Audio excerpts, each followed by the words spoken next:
기도하겠습니다. 만물의 마지막에 가까이 왔으니 그러므로 너희는 정신을 차리고 근신하여 기도하라. 하나님, 저희들 이 새벽에 깨워주심도 주님의 마지막을 예비케 하시는 줄 믿습니다. 저희들 마음을 다하여 힘을 다하여 하나님께 예배하며 주님께 기도할 때 우리의 심령이 깨어나게 하여 주시옵시고 주님의 나라의 소망을 두고 나아갈 수 있는 주의 날이 되게 하여 주시옵소서. 말씀을 통하여 우리 안에 굳건한 믿음을 허락하여 주시고 깨닫는 지혜를 주시고 오늘 하루도 예수의 이름으로 승리케 역사하여 주시옵소서. 감사하며 예수 그리스도의 이름으로 기도합니다. 아멘.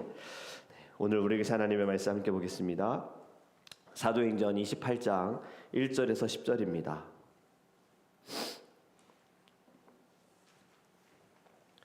사도행전 28장 1절에서 10절입니다. 신약성경 236페이지입니다. 사도행전 28장 1절에서 10절 말씀입니다. 우리 함께 읽겠습니다. 우리가 구조된 후에 안지 그 섬은 멜리데라 하더라. 비가 오고 날이 차매 원주민들이 우리에게 특별한 동정을 하여 불을 피워 우리를 다 영접하더라. 바울이 나무 한 묶음을 거두어 불에 넣으니 뜨거움으로 말미암아 독사가 나와 그 손을 물고 있는지라.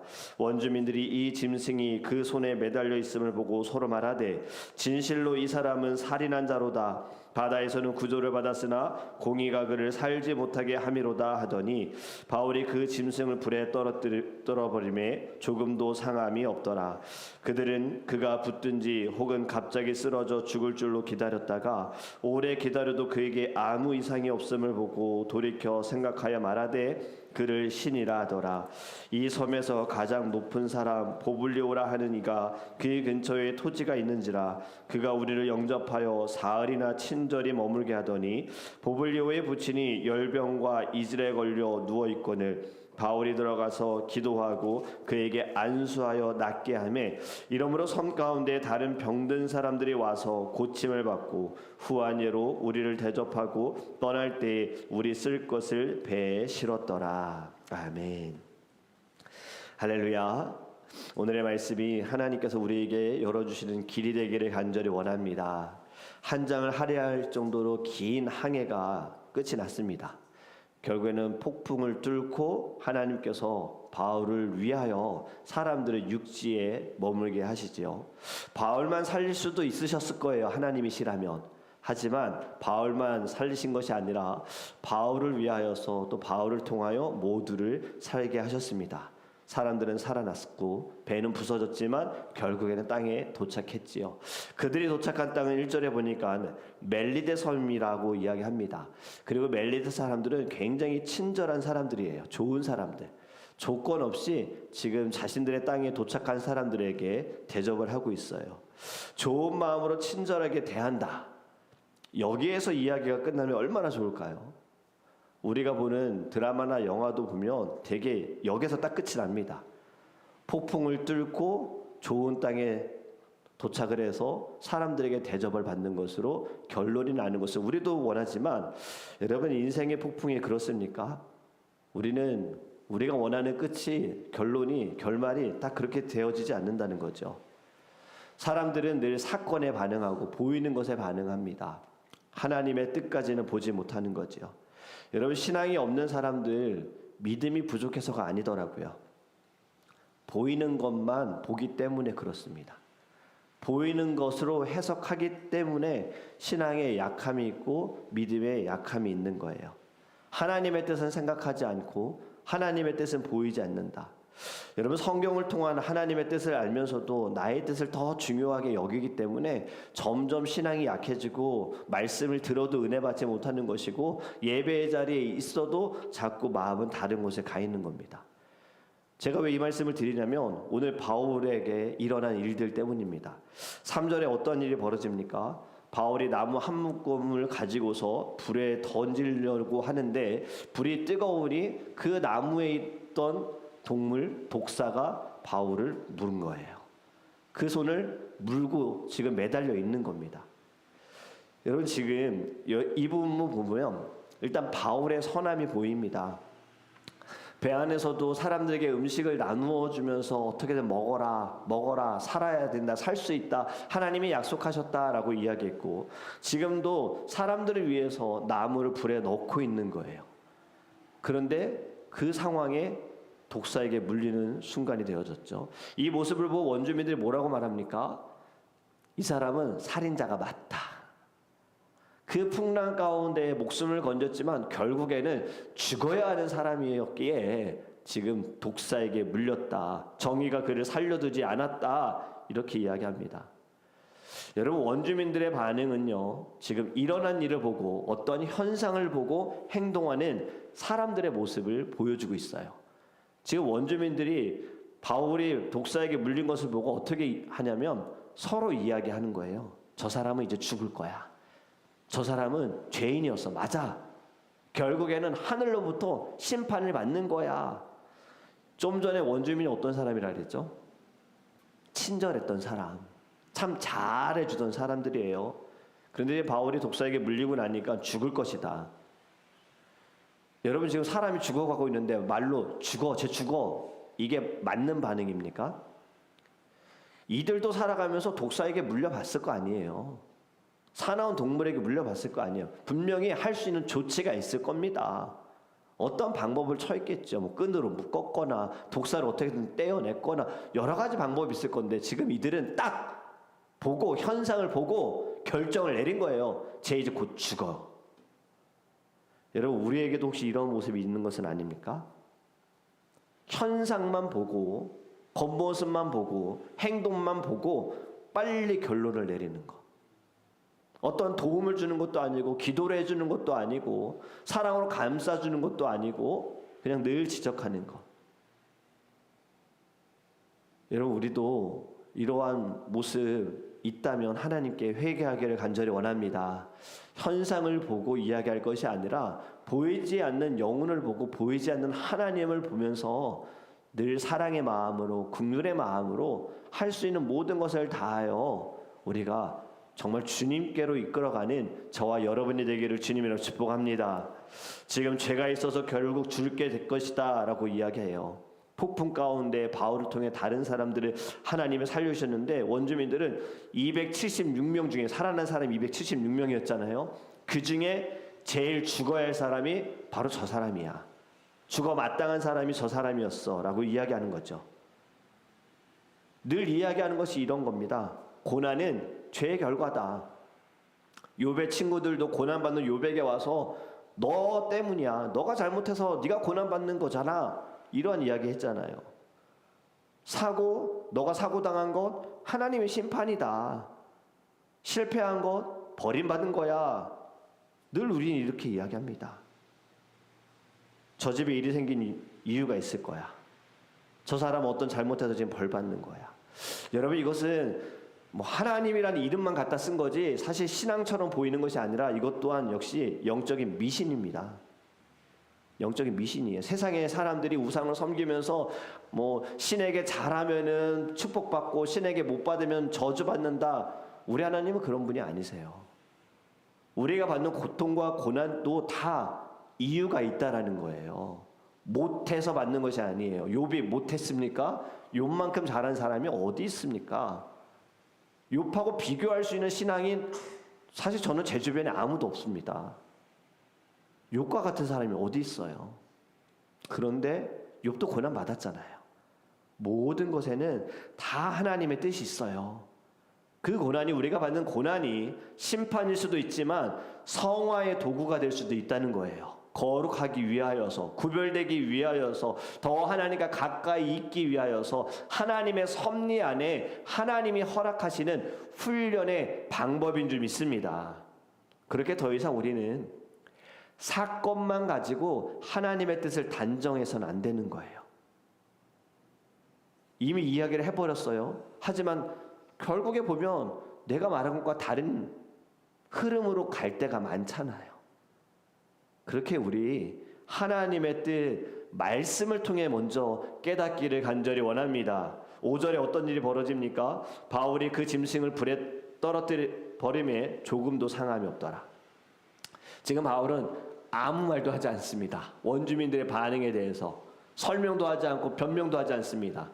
배에서 그 폭풍 가운데 하나님께서 자기에게 약속하신 그 말씀도 이야기하지 않고 그냥 떨쳐버렸어요. 여러분, 이것은 영적인 성숙함입니다. 우리도 신앙생활 하면서 때로는 교회에서 봉사하고 사역하면서 오해받지요.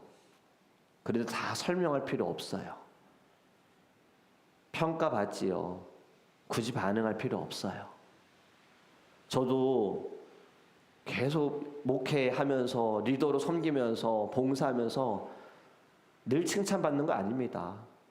때로는 어려움도 당하고 오해도 받고 때로는 좋지 않은 이야기도 듣는 거예요. 물론 상처가 되고 아프기도 합니다. 그런데 그거 일일이 다 반응하다 보면요, 사실 문제가 해결될 것도 없어요. 저에게도 그런 경험이 있었어요. 전도사로 사역할 때 유년부 사역을 하는데 유년부 부모님이 뭐 저 때문에 교회 나가겠다 이렇게 이야기하신 거예요. 사실 그거 아니었거든요. 그분이 섬기는 공동체 안에 어려움이 있었는데 핑계를 그냥 저로 댄 거고 제 이야기를 하고 다니시는 거예요. 그 소문을 저도 소식을 듣고 마음이 안 좋았습니다. 하지만 그로 인하여서 이제 사역하지 말아야 되나? 여기서 그만둬야 되나? 나는 안 되겠구나. 순간 들었지만 사실 그건 하나님의 뜻이 아니기에, 하나님이 부르신 분명한 뜻이 있고 목적이 있기에 그냥 열심히 다 했어요. 사람들에게 일일이 아니에요, 사실 제가 아는 바는 그게 아니었어요, 다른 이유가 있던데, 그렇게 얘기하지도 않았어요.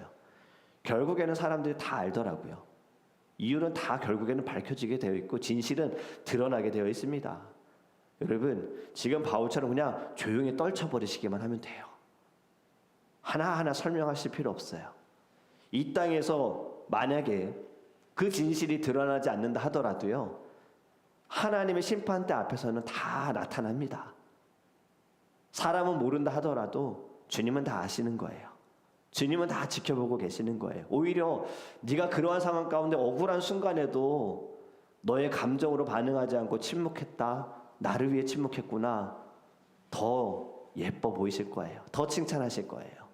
그러니 여러분, 하나님께 아뢰시고 믿음으로 떨쳐버리시기를 간절히 원합니다.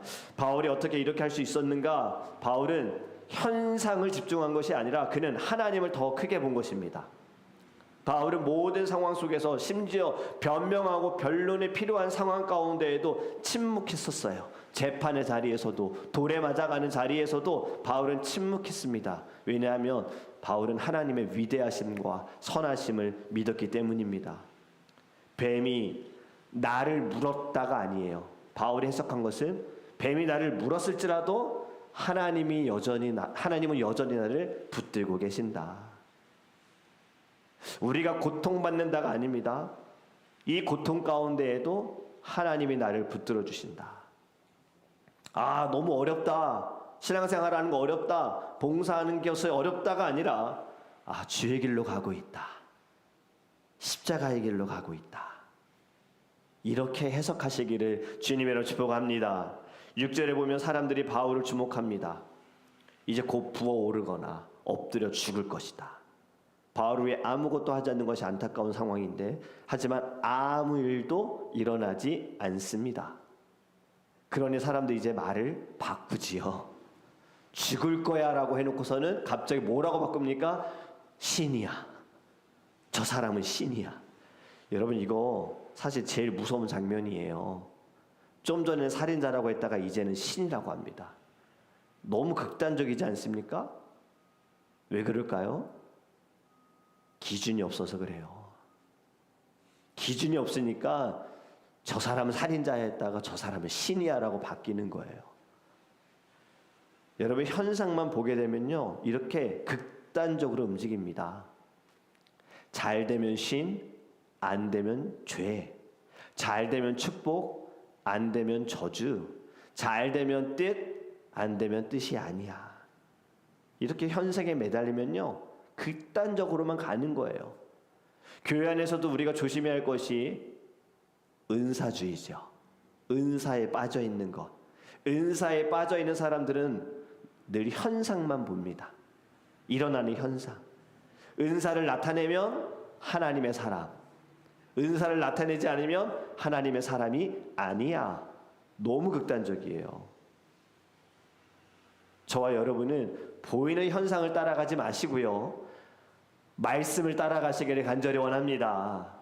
하나님의 뜻은 결국에 말씀을 통하여 우리에게 다 보여주신 거예요.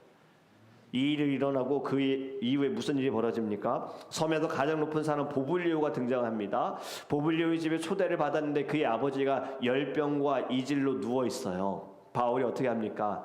원주민들이 뱀에 물렸을 때 가만히 있었던 것과는 다르게 아픈 사람을 보고 지금 바울이 들어가서 기도하고 안수합니다. 그리고 그가 병 고침을 받았어요. 좀 전에 사람들이 죽을 것이라고 말했던 바울이 죽지 않은 것뿐만이 아니라 다른 사람을 살리게 되었다라는 거죠. 여러분, 자기에게 일어난 기적은 나에게서만 만족해서는 안 됩니다. 내게 이런 기적이 일어났습니다 에서 끝나면 안 됩니다. 어디까지 가야 하느냐? 다른 사람들을 살리는 사명까지 있어야 하는 거예요. 그것이 간증의 목적입니다. 간증은요, 나를 드러내려고 하는 것이 아닙니다. 하나님이 나와 같은 사람에게 은혜를 베풀어 주셨고 내가 말씀을 통하여서 주의 뜻을 알게 되어짐으로 인하여 당신도 살아날 수 있습니다. 당신도 일어날 수 있습니다. 나도 완전히 죽을 뻔했고 바닷가 같은 인생이었지만 하나님이 살려주셨거든요. 당신도 마찬가지예요 라는 것이 간증, 결국엔 복음으로 드러나야 하는 거예요. 지금 바울 자신이 독사에게 물려 죽을 수 있었으나 자랑하지 않습니다. 사명형으로 연결해서요, 지금 보블리오의 아버지만 살린 것이 아닙니다. 이것이 소문이 나니 그 섬에 있는 아픈 사람들이 다 바울에게 옵니다. 그리고 나음을 입었다. 여러분, 현상을 따라가는 것은 결국엔 표정만 보는 것인데 진정한 목적은요, 복음이 되어야 할 줄 믿습니다. 모든 기적은 기적이 목적이 아니에요. 구원으로 연결되어야 하는 거예요. 예수님께서 이 땅에서 사역하시면서 병든 자를 고치시고 죽은 자를 살리신 것도 나 예수야, 나 하나님의 아들이야, 이거 증명하려고 하셨던 거 아닙니다.